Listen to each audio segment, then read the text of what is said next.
Yo, what's going on? Mike from Mike Talk Sports. The Cavs got defeated by the New York Knicks in the playoffs in the first round in only 5 games. What's next for one of the more disappointing players in the series, Evan Mobley?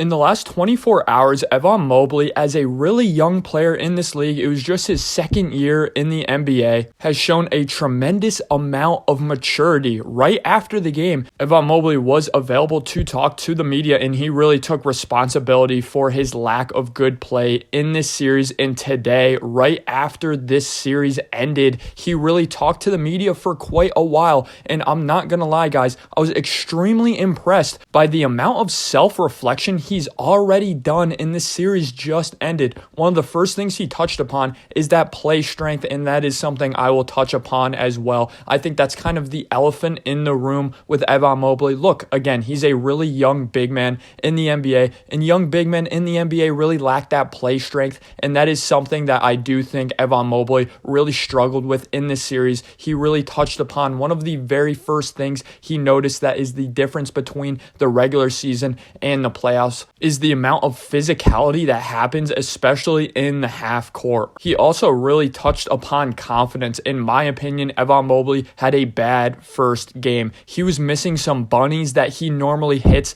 in his sleep, and in my opinion, that really shook his confidence for the rest of the playoff series. He touched upon in his interview today how he needs to shoot every single shot he takes with a supreme amount of confidence. Whenever a team has a really good regular season and has a very disappointing first round exit, in my opinion, the very first thing the roster looks to do and the front office looks to do is obviously improve the team. And before the team makes external improvements, and when I mean external improvements, I'm talking about trades, free agency, the draft, they look at their roster at the moment and say, what internal improvements can we look to have in the next season? And in my opinion, the very biggest one is going to be Evan Mobley, especially in the playoffs. Now, in the regular season, he had a phenomenal regular season. He averaged 16 points per game, 1.5 blocks per game, 8.7 rebounds per game on 55% from the field. He was a staple in this rotation, getting over 35 minutes a night. And for a guy to be only in his second year, put up 16 points per game, and be top 5 in Defensive Player of the Year voting, in my opinion, Evan Mobley is really going to take this extra motivation. He talks about how Donovan Mitchell said, let this series fuel you in every single workout you have this offseason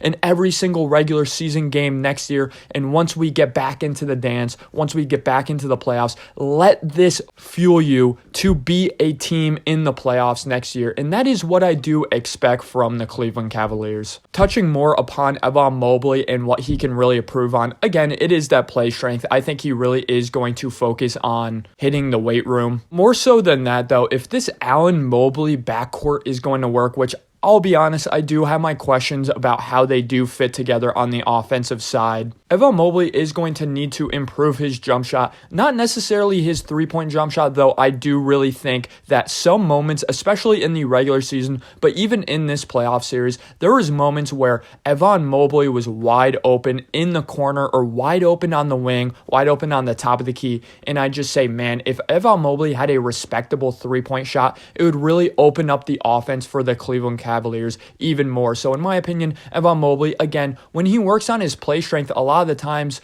a player gets significantly stronger, but it really hinders their jump shot. I think a prime example of this is Giannis Antetokounmpo. Watch Giannis's shooting highlights in the first 2 years of his career. There is a distinct difference in his jump shot when he was skinny compared to when he's jacked nowadays. And in my opinion, he had a much more fluid jump shot when he was a skinnier guy. So that's something Evan Mobley is really going to have to be careful about.